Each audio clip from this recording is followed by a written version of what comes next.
What is going on, everybody? Welcome back to another episode of NLL Flash. My name is Tino Fera, your host, as always. And as always, we are here to get you set and ready to go for another week in the National Lacrosse League. Week 19 after a monstrous Week 18. And, man, it's going to be weird this coming up weekend. Only 5 games. And they're all on Saturday, and that's after 2 weeks straight of having 8 games. And, I mean, last weekend we had 2 games on Sunday. It was incredible, and now we just have to deal with 5 games and all of them coming on Saturday. Lucky us.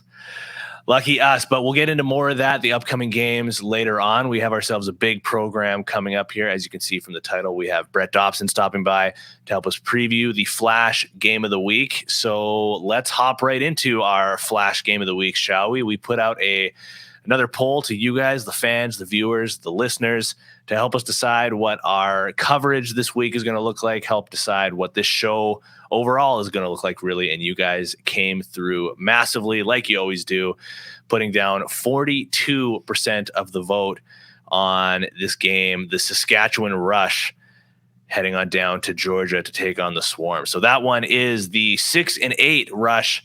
They head on down to the Gas South Arena to take on the also 6-8 Georgia Swarm. That game is Saturday, April 8th, 4 p.m. Pacific, 7 p.m. Eastern. And this is going to be a big one, man. 2 desperate teams. Georgia, one of the hottest teams in the league right now, 6-1 in their last 7.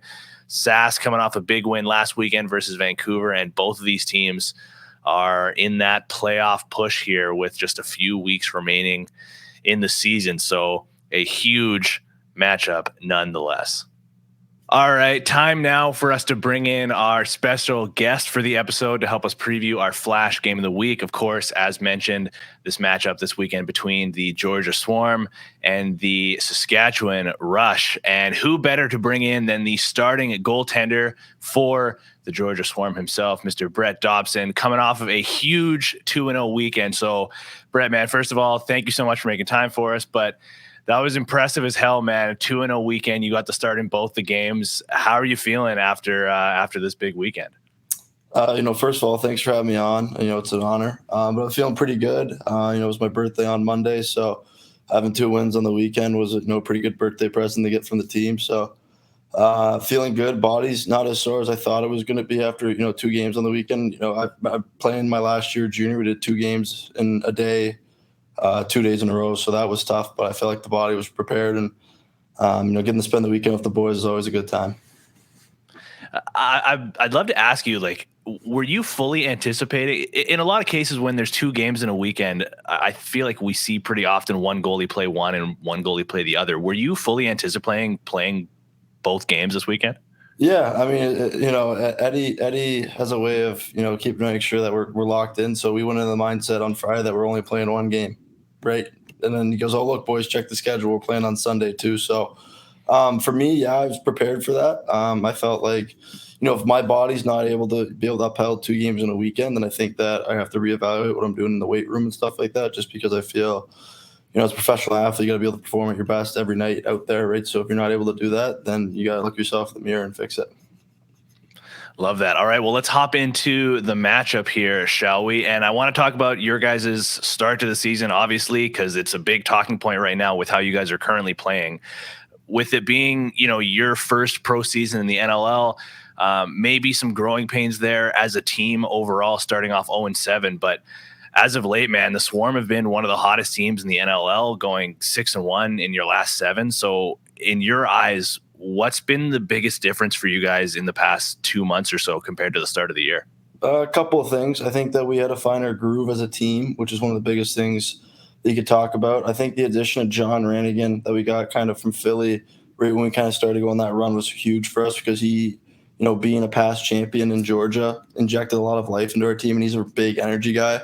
Felt like he was a big turning point for our team, as well as the addition of Mike Poulin and Jordan Hall on our staff.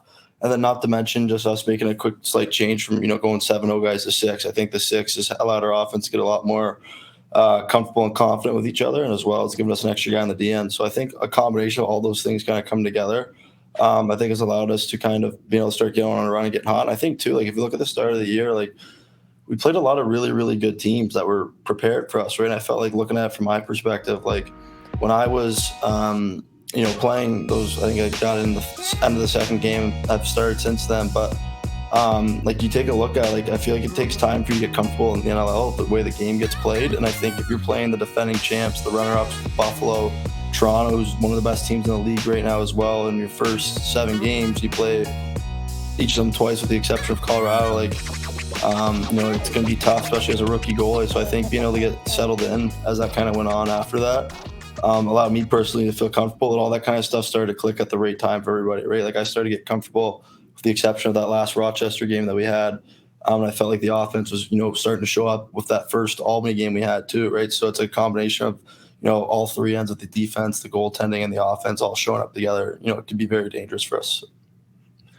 You mentioned Mike Poulin there as at the start of the answer. I'd love to hear from your perspective, especially coming from the junior ranks. What kind of adjustments has he helped to make in your game since you started working with him? A lot of things. It's more about how you prepare and approach the game. I think for us, him and I have a Tuesday Zoom call every week. We go over, we talk about the last game, talk about some things that we can work on, talk about the teams that we're playing, and figuring out how to go from there. I think for me, like when I first kind of came back and playing boxing training camp, like he was still kind of getting new to taking over the whole coaching role and understand that, like, and he did a really, really good job of it. Understand that, like, my style is not the same as his style playing, right? There's things that I do differently, but at the same time, I could still take a lot of things that he did when he was playing and understand and utilizing little nuances within the game. And I think that's been great. And I think Pooley understands that I'm a little bit of a lax rat myself. So, like, I'm all over the film. Like, I'll text him maybe more times than not that he would like me to about asking him questions about certain things. But, he's been a really, really good mentor for me so far through my rookie year. And, just kind of little things like when we're getting, losing at times, right? I think for him, like just being confident, like you don't want to lose your confidence. And he does a really, really good job keeping me confident and, making me feel good about myself and, looking at the positives from a lot of the events that may have occurred that were negative. During this current 6-1 run that you guys are on, one of the biggest contributing factors, at least in my eyes, has been your guys' special teams. The power play has been buzzing and cashing in a lot lately, and the penalty kill during this run has allowed just 1 goal in 4 of these 7 games. How nice is that as a goaltender to know that your team, despite being down a man, has a pretty high success rate?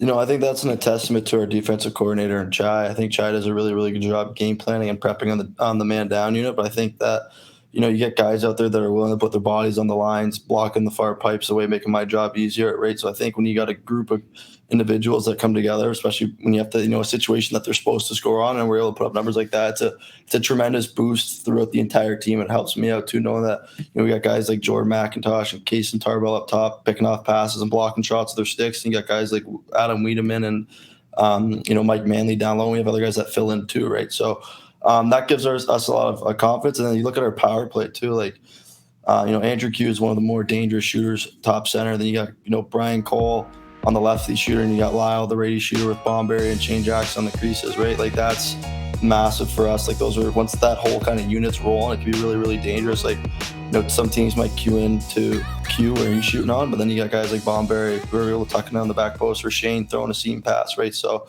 to get Lyle going. So there's things like that. Like, it's just all around. Like, everything seems to be clicking in this room right now, and the vibes when you start to win are a lot better than when you lose. You know what I mean?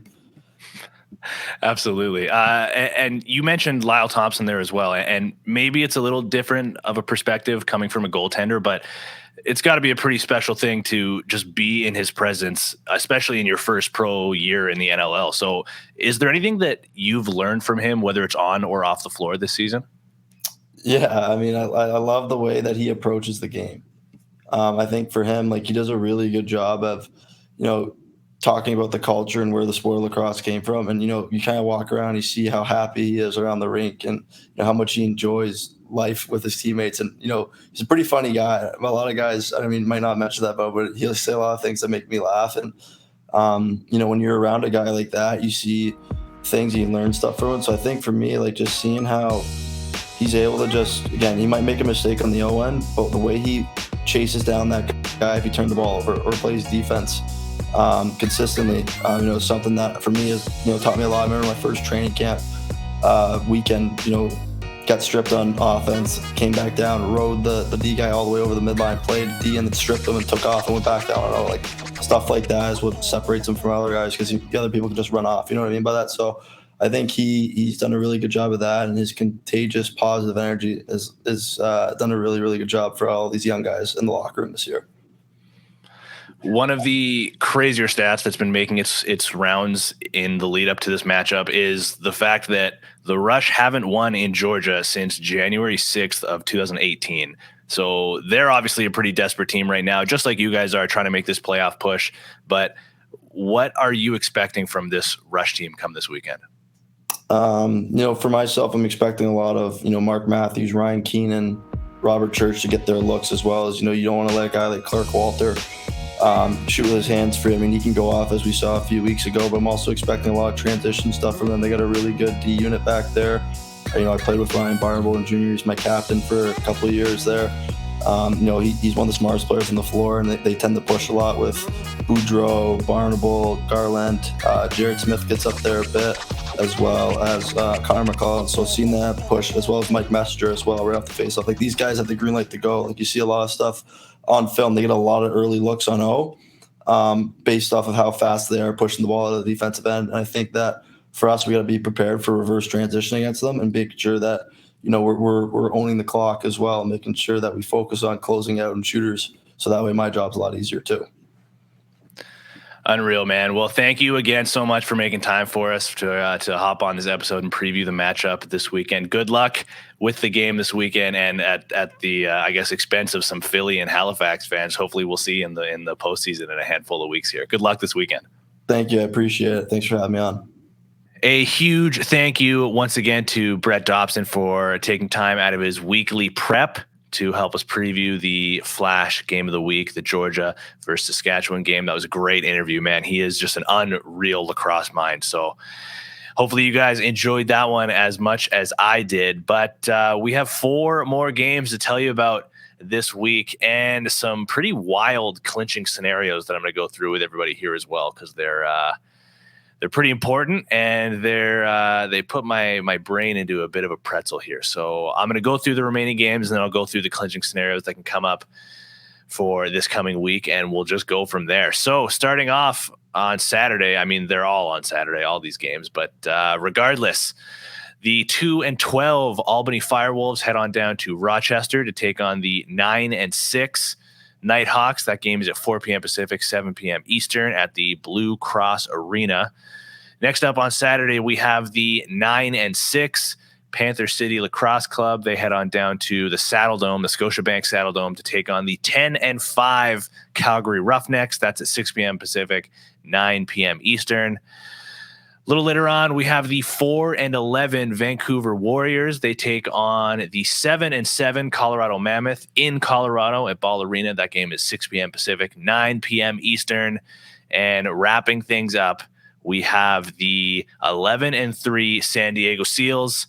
They will head on down to Michelob Ultra Arena to take on the 5-9 Las Vegas Desert Dogs. That game is at 7:30 Pacific, 10:30 Eastern, as I mentioned, in Las Vegas. So let's go down some of these clinching scenarios real quick, shall we? And buckle up, because like I said, personally, puts my brain into a bit of a pretzel. But let's just go down the list here. So Toronto, even though they don't play this weekend, they have clinched a playoff spot already. However, with a Rochester loss this weekend versus Albany, Toronto can clinch a quarterfinal home playoff game. So keep that in mind, Toronto fans. San Diego, they've also clinched a playoff berth here. They can also clinch the number 1 seed in the West Conference with a win at Las Vegas this weekend, and also a Calgary loss versus Panther City. And San Diego can also clinch a quarterfinal home playoff game with a win at Las Vegas, or a Colorado loss versus Vancouver. So some scoreboard watching there.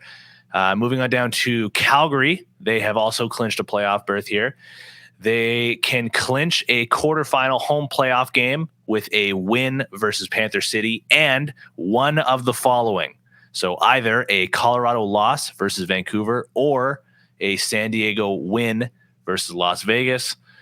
And finally, Vegas, in their first season in the league, unfortunately, they will be eliminated from playoff contention with a loss this weekend, assuming that happens, if that happens. Sorry, Vegas fans. With a loss versus San Diego and also a Colorado win versus Vancouver and also, unbelievable, a Saskatchewan win at Georgia. So write all that stuff down because I certainly won't remember it without having it written down. But a lot of clinching scenarios taking place this weekend.